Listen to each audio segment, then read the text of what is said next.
Firstly, good afternoon, everyone, and I'd like to thank the Society for actually giving me this award. Much to my surprise, I feel very honoured to have been a joint recipient of the first time the award was given out, and equally I feel honoured to have been asked back to tell you about my little journey that I've had in since I was awarded the scholarship. Okay, so just a little bit of background to my scholarship application. It's not moving on. There is this. Which one is it? We use this one. Which one? Oh, that one. Sorry. That one. So, as Christina said, I've been a nurse case manager in Southampton in cardiac surgery since April 2010. It's a very busy job. Now, part of my work as a case manager, I actually managed the waiting list for two surgeons. One of them, the senior surgeon, has been very involved with aortic surgery over the years. The second surgeon is an up-and-coming, he's a little protégé, so he's gradually taking on more complex work. And they a large, although they both do other surgery, a large proportion of the surgery that they do, and certainly Mr. Sang does, is patients with complex aortopathies. And when I'm talking about aortopathies, I'm thinking of anything up above, beyond the ascending, so from the arch onwards down into thoraco-abdominal regions. Nowadays, there's been a big advance in the endovascular stent grafts that are available as well, and things have moved on. It started off with abdominal aortic aneurysms being stented, but now they are able to do some of the thoracic aneurysms as well. So some patients will go to, they will be referred initially to a vascular surgeon and be seen in the clinic, but not all patients are actually suitable to have an endovascular stent graft, just as not all patients who are referred to a cardiac surgery clinic are suitable to have cardiac surgery. It may be more appropriate for them to have a stent graft. So this then really means that patients end up having multiple journeys to different clinics in the hospital. Now, like many of you, I'm sure here, we cover a very, very large region. So for patients, you're having to take 2 or 3 hospital trips before they even get a decision made as to how best to treat them. That's obviously not very, good for them and suboptimal. So we decided that actually it would probably be better if we could try and develop some kind of approach so where we can actually discuss these patients either before they even get to one clinic or at least after they've been to one clinic, and save them having to make any more journeys. So we looked at trying to introduce a multidisciplinary approach in which to discuss these patients. So I was asked to coordinate a monthly MDT meeting, which I duly did, cobbled together. So the first meeting we had in June 2014, and the team consisted of a cardiothoracic surgeon, which was Mr. Sang, vascular surgeon. We had an interventional vascular radiologist, one of the anaesthetists, and myself, the nurse case manager. Since then, we've added another CT surgeon, which is the understudy of Mr. Sang, as I talked about. And we've also invited the research nurses as well, who are working on the ETA study out of Papworth, which is a 5-year study being done about the effective treatment of thoracic aortic aneurysms. And it's a good way for them to be able to pick up the patients. We also decided to have one outpatient clinic a month, as well as the dedicated aortic clinic. Bit of a problem, teething problems with that, because we don't organise the clinic, secretaries organise the clinic, and unfortunately anything with the word aortic in it constituted an aortic clinic patient. So our first aortic clinic for complex aortic patients was 5 AVRs. So by January 2015, everything was still pretty much in its infancy, and I I wasn't quite sure. I was trying to find out the best way to move things forward, the best way to try and do the MDT, working out formulas for the clinics and things.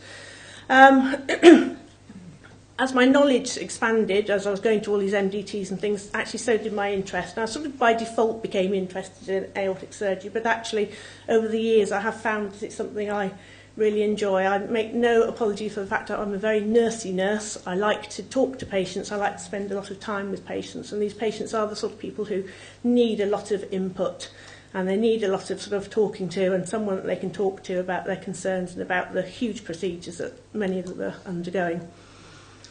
So as my interest peaked, then so did my ideas of actually, what I'd like to be doing. But as with all these things, actually, how are you going to go about doing that? You don't want to reinvent the wheel.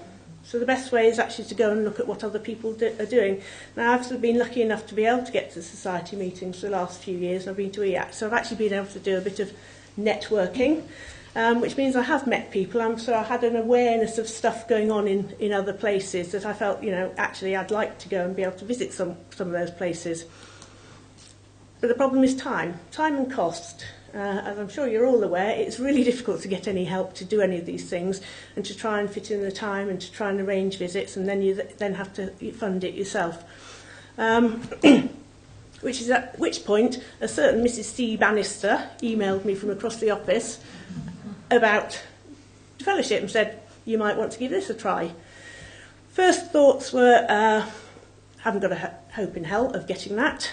Second thoughts were, actually, well, if I don't apply, I certainly haven't got a hope in hell. And I've always been a great believer in actually regret what you've done rather than what you haven't done. So I duly applied. It would mean that, it would give me money to be able to go and visit somewhere for a substantial period of time.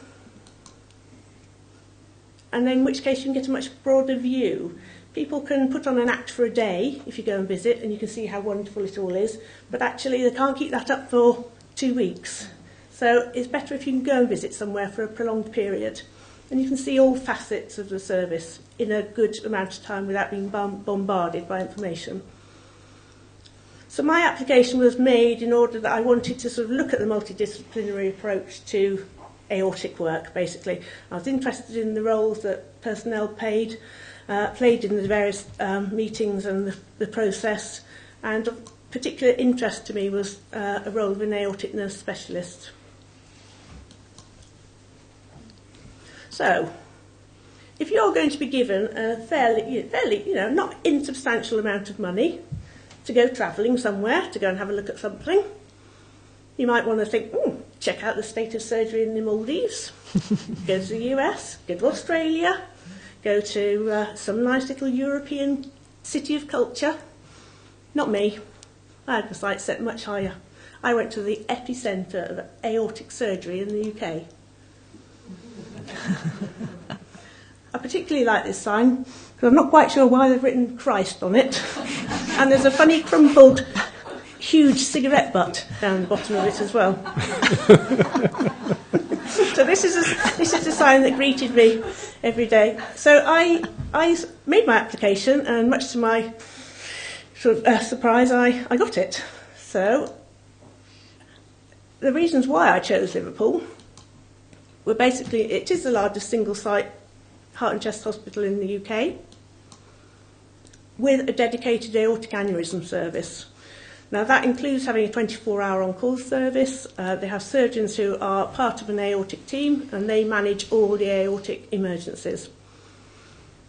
With that comes all their sort of other facilities and hybrid theatres. They have dedicated aneurysm clinics and a dedicated aortic MDT. And all of this team is led by the wonderful Professor Ong U, and he leads that team brilliantly. The team was bigged up in a session in the plenary in the auditorium earlier, and I would echo everything that was said by Haris Bilal there, who did a fellowship also there. As I mentioned earlier, they have an aortic nurse specialist, which is what I was interested in. I was also interested in an aortic patient support group. So, as I said, I actually got it. I toddled off to Liverpool. I did do the tourist bit. I did indeed take a ferry across the Mersey. And the song played the entire time on a loop and the ferry across the Mersey.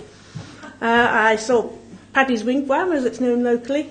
And you might think that's a strange thing to have a Chinese-type arch on a picture of Liverpool, but actually Liverpool's the biggest has the biggest Chinatown in the UK, with this ridiculously large arch marking the entrance to it. So I went for 2 weeks, split into 2 separate occasions. And I rented a service apartment in the city, which was nice not to be in a hotel for an entire week.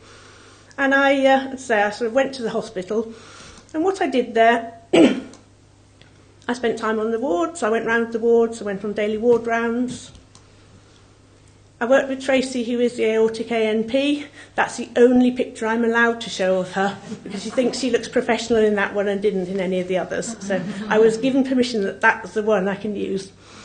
I went to the MDT, my second visit up there. That was one of the reasons I definitely, really, one of the things I really wanted to see. So I timed my next meeting, trip up there with their MDT, coincidentally with Christmas as well. So I came back with a lot more luggage than I went with.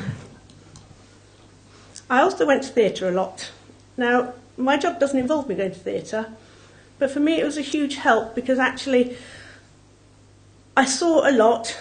Professor O was brilliant and Debbie Harrington was brilliant. They talked me through an awful lot in the theatre, which means that I actually can inform my patients much, much better about the surgery. I have much more insight actually into why they might experience this, that or the other after surgery and what they're going to go through, how long it's going to take. So for me it's a huge benefit, and I was lucky enough to be able to go to the meeting in Bologna in November for the surgery of thoracic aorta, where they have a lot of live surgery being shown in the auditorium. And through the time I'd spent in Liverpool and the time they'd taken to explain to me, I could actually orientate. I understood everything that was going on. And I think I was probably the only nurse in the audience. Everyone was surgeons. But I felt like I, actually did have the knowledge to be actually sitting there amongst them. So the key differences I found. Firstly, they have far more surgeons than us. They have 13, we have 6. Consequently, that means that they can have a dedicated aortic team. So 4 surgeons who specialise in aortic surgery. They have a 5th one coming in the summer. We have no dedicated aortic team. We have one senior surgeon specialising in the complex and another sort of up and coming. So all the emergencies are done by the aortic team, whereas in Southampton, they are done by whichever surgeon is on call. If our one aortic surgeon was responsible for doing all the dissections, he'd never go to bed. He'd be on call sort of 7 days a week, 24 hours a day. They also have dedicated aortic operating lists, so they know on what days they will be doing big aortic cases. We don't have anything like that in Southampton. It's basically done on days that I plan for them to be done, which is sort of not a regular occurrence. They're just sort of as I can fit them in. And they have their dedicated aortic clinics on a weekly basis. All the surgeons do an aortic clinic. We have one monthly, but as I alluded to earlier, it's a bit hit and miss because a year down the line we've still not quite got it into the secretary that aortic clinic means something a little bit more complex than an aortic valve. They also have their operating list planned by the non-clinical staff. Now, I went to see their people who plan their operating list. Now, in Southampton, it's the nurse case managers that plan the operating lists. Surgeons basically do as we tell them they're going to do. I saw the people that do it, went thinking I was going to come away with lots of ideas. I came away with them going, oh, well, I wish we did it your way. So nothing learned there. They follow up all their dissection patients in the aortic clinic, whereas ours are normally followed up either back at their local cardiology clinic or with one of the, if they're local, by the surgeons here. They have, as I mentioned, Tracy, who's their aortic nurse practitioner in post. With us, we don't have anyone. It's me fitting it in amongst all my other duties as a nurse case manager. And they have a patient support group, which is something I would very much like to have, but as of yet it's still sort of a work in progress. And they also have proper literature that they've sort of produced specifically for surgery of the thoracic aorta. Now, my take-home message is actually from all of this, and although there are some differences, and although they are doing fantastic work, what actually it sort of showed me was in Southampton, we're actually doing a good job. And that was iterated also by Prof. U, who said, that actually there wasn't any reason to change things particularly because the results we get in Southampton and what we're doing are very, very good. So there's no point in making sort of wholesale changes if you don't actually need to. So with that, my next steps really are, so I'm going to visit QE. Part of the stipulation of my award was actually they wanted me to go and visit another centre as well. So I was sort of asked if I would visit Birmingham. It's been quite difficult to arrange something to go to Birmingham, but I'm staying on for the rest of this week to go and spend some time in Birmingham. So anyone from Birmingham, Liverpool set the bar really high. I had a fantastic time there. They were absolutely brilliant. Everyone was brilliant. So I got tea and cake in clinic, I got sweets in theatre, and everyone was just very, very friendly and helpful. I got a free loaf of bread by a lady in a bakery in Liverpool. So I will be expecting the same. I also may well sort of be able to visit another centre. I've mentioned about the support group. Now, I don't have a support group yet, but I do have a group of 4 lovely men who have all been through thoraco-abdominal aortic aneurysm repairs, who are now all available to be an advice by phone or email. And actually, 2 of those have become firm buddies. One of them, I put them in touch with each other in the summer, and they're best buddies, and they email me regularly to tell me where they've been for lunch and all this sort of thing. So that's really nice. But a work in progress in trying to develop that into more of a support group. I want to get some proper written information.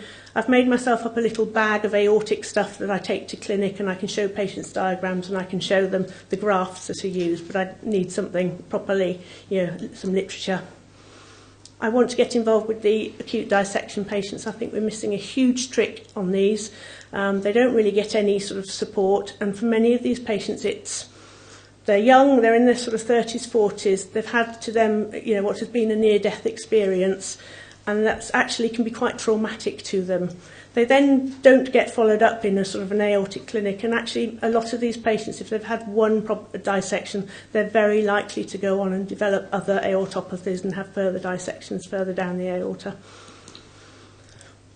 So my big thing is now really that with all of this stuff that I've learned, and with all of the sort of stuff that now the surgeons see me doing that they would like me to do more and more and more, and yesterday they sat in an aortic session and came out with about 10 more things for me to do, including get some national data on every single Thoraflex hybrid that's been put in the UK so far. So it'd be quite nice if I could actually just sort of I could do all of that stuff if I was just doing aortic specialist nursing. So I need to put a business case together and see whether I can sort of sway anyone towards that. That's very much supported by the surgeons I work with. And I just continue to network through, with the SCTS and build up the relationships. I've got some, sort of really good pals in Liverpool these days, and I hope that sort of I'll be able to make some good pals in other places as well. So what won't be changing, however, as I said, there's no point in making wholesale changes. So our surgeons won't, they won't be doing sort of dedicated on-call aortic surgeon shifts because there's not enough of them. They'll continue to be done by all the other surgeons, but actually the results are really good and they enjoy doing them, and there's no reason to change any of that. And what also won't change is my determination to try and improve the patient journey. As I say, I really like working with these patients, and I want to make it a really positive experience for them in what is hugely invasive surgery for them. Obstacles. One major obstacle, which I'm sure is something that you would all be familiar with, that all of this takes time, and it's finding the time to actually fit any of this in. Would I recommend applying to this award? Now, as I said, I had a fantastic time.